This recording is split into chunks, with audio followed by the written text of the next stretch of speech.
Ah, good morning, Michael. Good morning, sir. Good morning, Mr. Smear.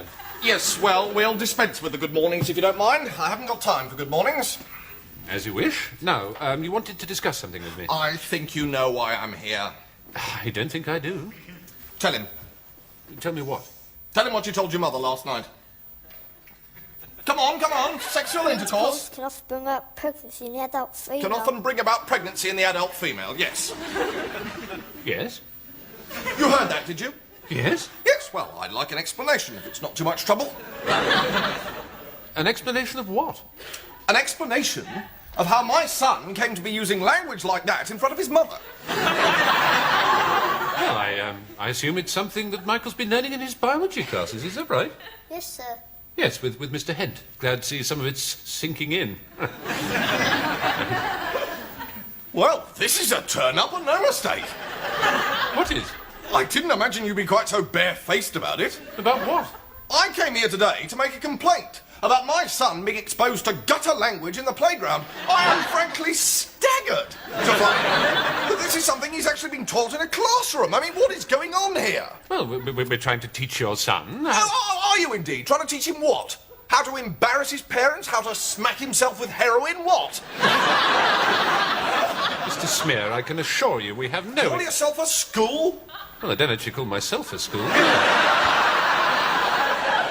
be ashamed of yourself, filling a young lad's head with filth like that. Well, let me tell you something about the real world. You're here to provide a service. Well, that's quite right. Oh, well, that's quite right. Yes, well, I'm not happy with it. I'm not happy with the service you're providing. Would you rather that Michael didn't attend biology classes? Well, certainly I would, if those are the kind of lies I can expect to hear repeated at the dinner table. They're not lies, Mr. Smear. Oh, aren't they? Are they? What? Sexual intercourse can bring about pregnancy in the adult female? Well, that's quite true. True, my arse. It's nothing more than a disgusting rumour put about by trendy young people in the 60s.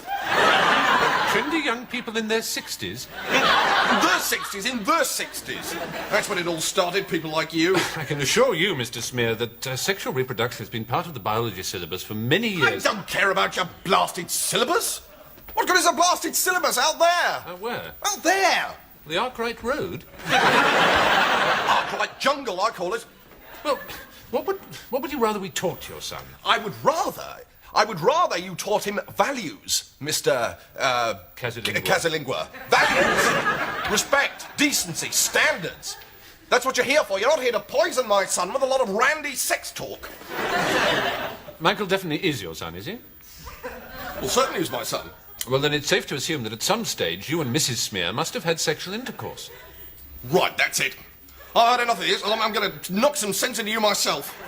Well, you're going to fight me now, eh? Yes, I bloody well am. I'm not going to stand for this. Well, do you mind if I do?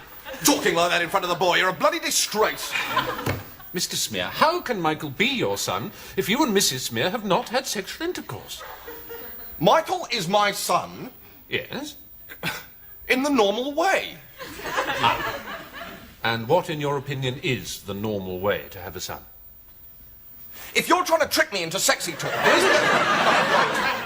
Well, the normal way to have a son is to get married, buy a house, get properly settled in, furniture and so on, and just wait for a bit. Make sure you eat properly, 3 hot meals a day. 3 hot meals? Hot meals, yes. Right. And Michael just sort of popped up, did he? Yes, well, of course, it's a few years ago now, but I think, yes, one day he was just there. And at no stage did you or Mrs. Smear engage in any act of sexual intimacy? Yes, it's very hard for you to believe, isn't it? It's very hard for you to believe that there's still some of us who can bring a child into this world without recourse to cannabis and government handouts. Well, I don't know what to say. No, I bet you don't. It's not every day a consumer stands up to you and makes demands, is it? Well, not of this nature, certainly. No, well, welcome to the harsh realities of the marketplace, Mr. Casalingua. Right, okay, so what do you want me to do? Well, it's perfectly obvious, isn't it? Not to me. Well, I mean, if I go to Littlewoods and say that I'm not happy with a cardigan, for example, well, they'll change it for me, and gladly. You want me to change your son? Well, of course I do. Mine is soiled now. I'm afraid we don't have any spare sons. Typical, isn't it? Well, what have you got of equal value?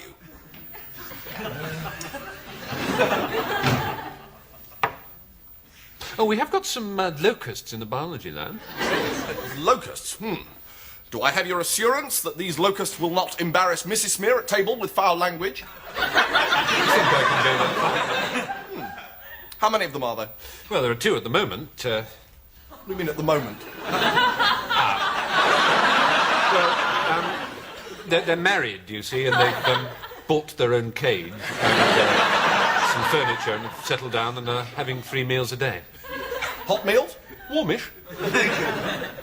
So Mrs. Smear might one day become a grandmother. It's a distinct possibility.